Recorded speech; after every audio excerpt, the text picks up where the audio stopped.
and welcome back to The Legend of Zelda. Oh, right, I forgot Nami speaks here. Link, look out! That isn't normal water over there. Thanks, Navi. He knows. Link knows. You interrupted my intro.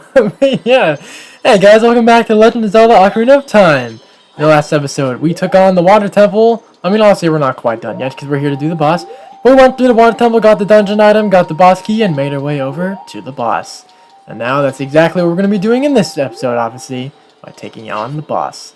Let's go ahead and jump over here.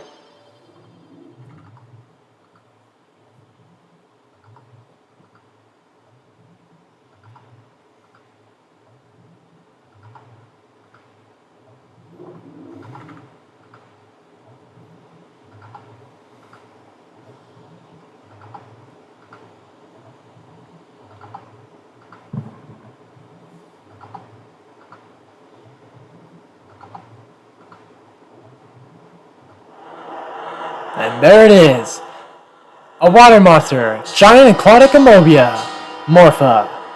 The source of all the ice here in Zora's domain.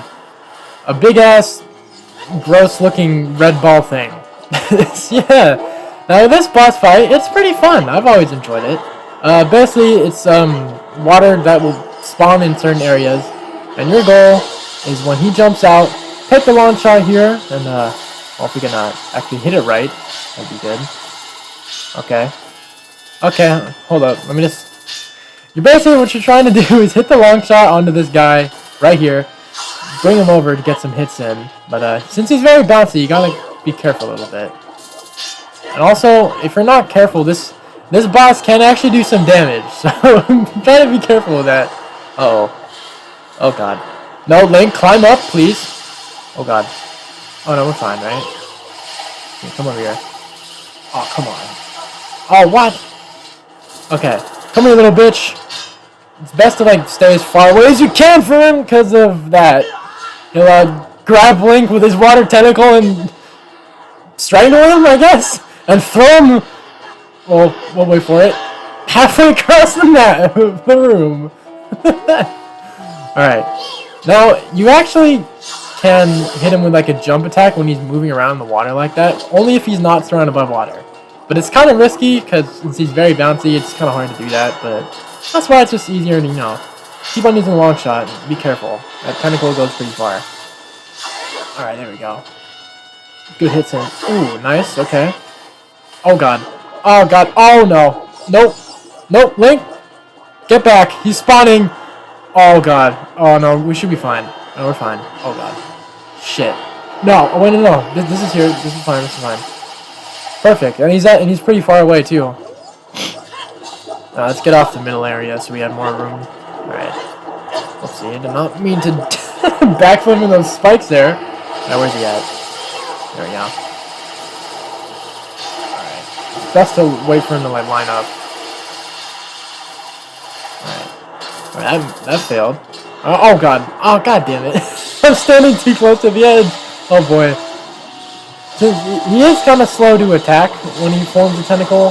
So if you fall in the water like a lot of times like I am doing, you should be fine. Oh, he's out and about. Can we get him? Where you at? There he is. Alright. Oh, that should have been it. Come on. Alright. Oh god. He's gonna form there. I saw that one coming. There we go. And down it goes. It's it's much easier to do spin attacks with this boss fight instead of jump attacks. Especially with the Begon sword, because your range of the spin attack is just so wide that it doesn't matter if he's kind of far, you'll get hit. There he goes. He's dead, and with that, the water dries up. To where it's nothing left but a few little droplets. And one big one that spawns a way out of here. And there we go. With that, the water temple is saved. You know, I always thought it was funny how a big water monster is the reason why there's ice in Zora's domain. Because you'd think he would be like an ice monster, but he's just a big water guy. Enough about that. Let's go ahead and jump down here to get our heart container. That will put us at 13 hearts. And with that, it's time to go say hello to the Water Sage, who I'm sure you can probably guess who it is by now. Go spend a visit. Or, that's not the right way of saying that, but you get what I mean.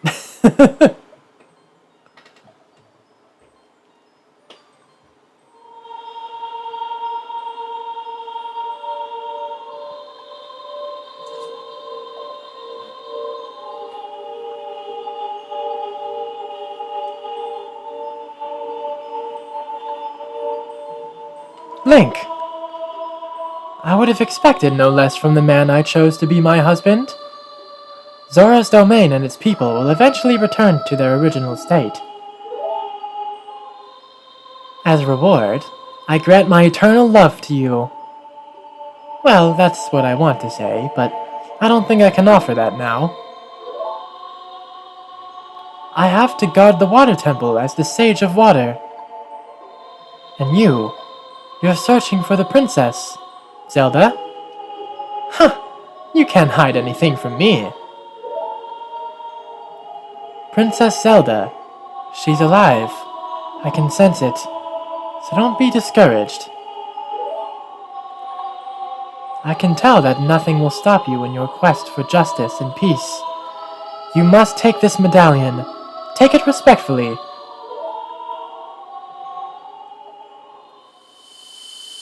And with that, another medallion is obtained.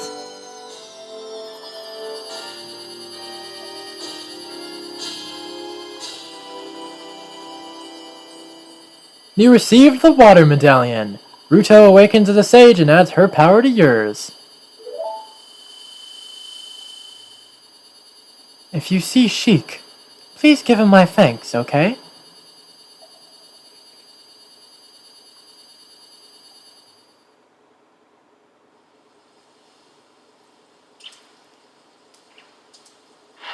With the fall of Morpha, the lake continues to rise once more, back to how it used to be.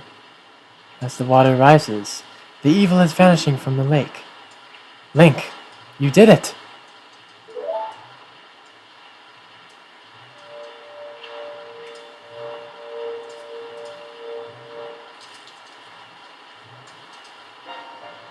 Did Ruto want to thank me? I see. We have to return peace to Hyrule for her sake too, don't we? Look at that, Link. Together, you and Princess Ruto destroyed the evil monster. Once again, the lake is filled with pure water.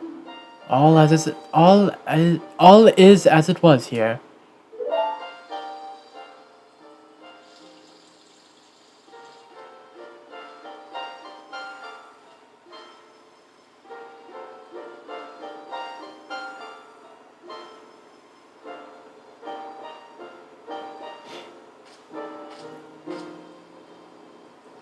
And with that, he's gone. As he appears on a tree. But Link can't see to do a very graceful dive. I've always really liked that scene. I always thought that was badass. Just the graceful ass dive he does off the tree. And he's got skills, bro. Alright, and there we go.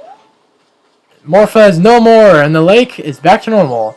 Now, before we start off by doing anything, first off, with the sun out, let's put our bow over here and shoot an arrow at the sun for a reason I'll say later. Or right now, actually. Or once it hits. That's what I wanted to do. There we go. Nice. By shooting an arrow at the sun as it pulls up above those pillars, it will drop a very, very fun and semi-important item in this game. You can probably guess what that is. When water fills the lake, shoot for the morning light. Obviously, that's exactly what he just did. Alright, so let us go ahead and swim on over here to pick up our reward for shooting at the sun. You got the fire arrow. Set it to sea and your arrows will be powered up. If you hit your target, it will catch fire. Yes, here we go with our elemental arrows, or the fire arrows. Now these are going to be arrows that are going to be pretty important for some puzzles going forward in some dungeons. I believe some stuff in the next dungeon in particular, I believe, we'll be using. As well as Din's Fire as well. Because there's a few tricks you can do with the Fire Arrow and Din's Fire that save a lot of time in the next temple, and actually are things you actually need to do to progress. So obviously I'll talk about that more when we get there. But one thing I do want to bring up about Fire Arrows, not only that badass noise it makes when you do that, but since like based off elements and stuff, obviously with fire, it uses magic when you charge it up. So be wary of that. I mean, obviously if you've played this game, you already know that, but to those who haven't played the game, you know, be wary that it uses magic. You know, I always like to let people know about things in the games I play here on my channel, just in case if anyone watching hasn't played this before. You know, I just like to, I like to be the helpful one, in case people need help out there. Alright, but now we've got the fire arrows. I don't think there's anything really, like, side questy. Oh, hello, little bird.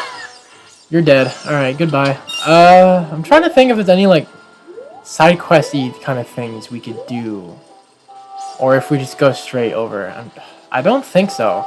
I think we're good to go onto the, or at least start going over to the area with the next... Actually, hold up. No, there is something we can do now. I forgot. Okay, I just remembered something. Alright, when we get out past the gates over here by climbing this ladder, I'll go ahead and talk about that a little more. Because we're going to need Epona. Alright, there we go. Nice. Now, I did remember... Oh my god, that's Zelda's Lullaby. What am I doing? It's the wrong order. I was just so used to playing Zelda's Lullaby in the Water Temple. Okay. There we go. Alright. Now, I did remember that there is something that we have to do at Hyrule Castle that will be... Or not Hyrule Castle, the Temple of Time in particular. By Hyrule, I meant the town. Something we need to get over there that is going to be important. Something we're going to need in order to continue onwards with the game. So I'm going to go ahead and do that before heading off to the next area of the next dungeon. I'm glad I remembered this thing before we went over, because that could have been bad. I mean, we would just have to go back to Hyrule Castle Town, but, you know, it's better to remember now than later. Alright. Now, the cool thing about Link being adult is it doesn't matter if, I mean, obviously you guys could have probably tell by now, from many episodes ago too, it does not matter at all if it's nighttime at Hyrule Field, because since the bridge is destroyed, Link can just go over at any point, which is very helpful. And once we're inside the Temple of Time, and we see a certain cool scene in there, I'll talk a little bit more about what we're going to get here. But like I said, it's something we're going to need in order to continue onwards through the game. So let's head on back to the Temple of Time. Beware of the Redeads, obviously. Here we are. Back at the Temple of Time. Man, it's always so interesting to me, like, seeing just how eerie it is. Like, the total vibe change from going to young Link to adult Link, something I always thought was pretty cool, pretty interesting. Right. Our goal in mind is heading back to the Master Sword pedestal to find Sheik. You destroyed the wicked creature that haunted the temple and awakened the sage. But there are still other sages who need your help. In order to awaken all the other sages, you must become even more powerful. You must travel over mountains. Underwater. Well, Sheik, he's already done that, because the game kind of expects you to do this right after finishing the Forest Temple. Well, you technically don't need to, as I'm demonstrating now. And even through time. If you want to return to your original time, return the Master Sword to the pedestal of time. By doing this, you will travel back in time 7 years. The time will come when you will have to return here quickly. I will teach this to you for when that time comes. The song to return you to the Temple of Time. The Prelude of Light. One of my favorite songs in Ocarina of Time. This and the Bolero of Fire are probably my favorite songs in this game. Let's go ahead and pull out the ocarina.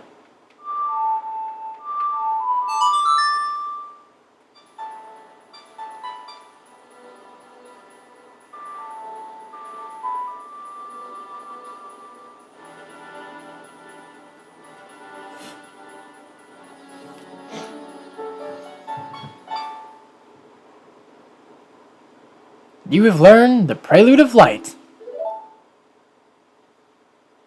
As long as you hold the Ocarina of Time and the Master Sword, you hold time itself in your hands.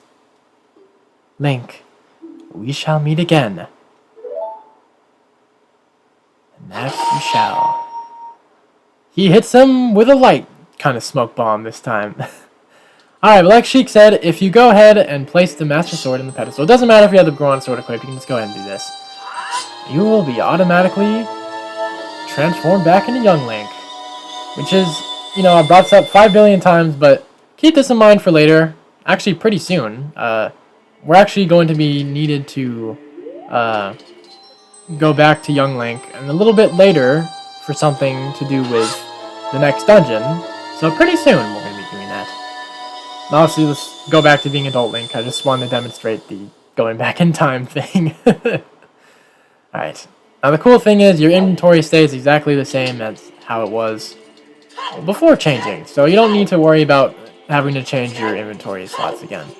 Yeah, now that we've gotten the Prelude of Light, we are going to make our way over to the Kakariko Village, because that is actually where the next dungeon is. You might be wondering, Kakariko Village? But first of all, Death Mountain was beyond that, and why would there be a dungeon in Kakariko Village? Well, I'll explain that in a little bit once we get there. It's in a place you might not expect, maybe. I don't know. It depends. But yes, going to Kakariko Village. There you are, Epona. Thank you very much for waiting there for Link. I appreciate it. That's going to Kakariko Village will lead us to an event that will explain more about this next dungeon we're going to be going to. So let's go ahead and make our way over here. Get off Epona real quick. Go ahead and climb up the stairs.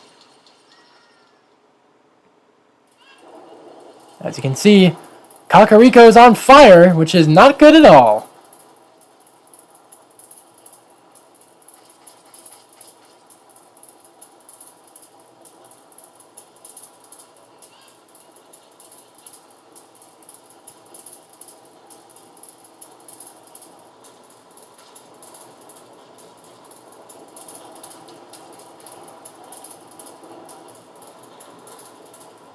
Get back, Link.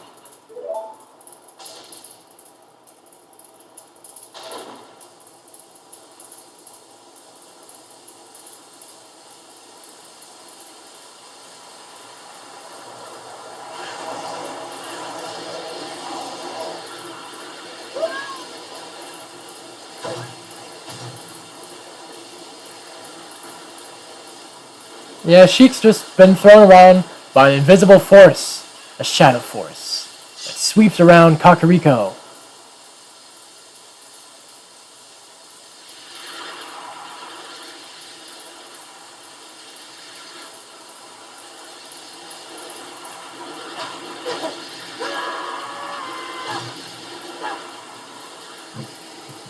And Link tries to be a hero, but doesn't know what he's fighting, because it's an invisible ghost force. So unfortunately, he gets his ass kicked a little bit there. Looks like you're coming around. Link, a terrible thing has happened. The evil shadow spirit has been released. Impa, the leader of Kakariko Village, had sealed the evil shadow spirit in the bottom of the well. But the force of the evil spirit got so strong, the seal of the well broke, and it escaped into the world. I believe Impa has gone to the Shadow Temple to seal it again. But She will be in danger without any help. Link, Impa is one of the 6 sages. Destroy the evil shadow spirit and save Impa. There is an entrance to the Shadow Temple beneath the graveyard behind this village. The only thing I can do for you is to teach you the melody that will lead you to the Shadow Temple. This is the melody that will draw you into the infinite darkness that absorbs even time. Listen to this, the Nocturne of Shadow.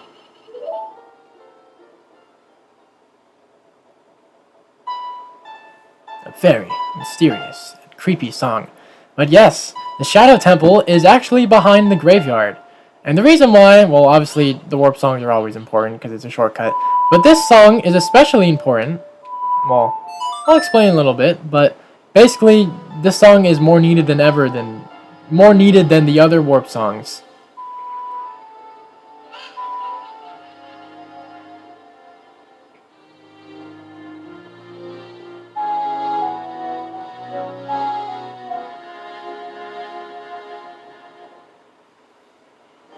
You have learned the Nocturne of Shadow.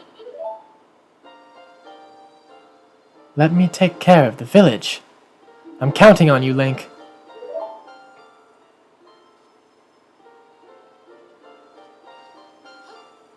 And off he goes again, with Kakariko reigning about, thanks to the Shadow Monster. But yes, the reason why I was saying the Nocturne of Shadow is especially important compared to the other warp points is because you actually cannot access the Shadow Temple without that song. With the other temples, you can make your way over to where the temples are without the songs. It's just the songs make it easier because it's a shortcut, obviously. But it's literally impossible to get to the Shadow Temple without playing the Nocturne of Shadow.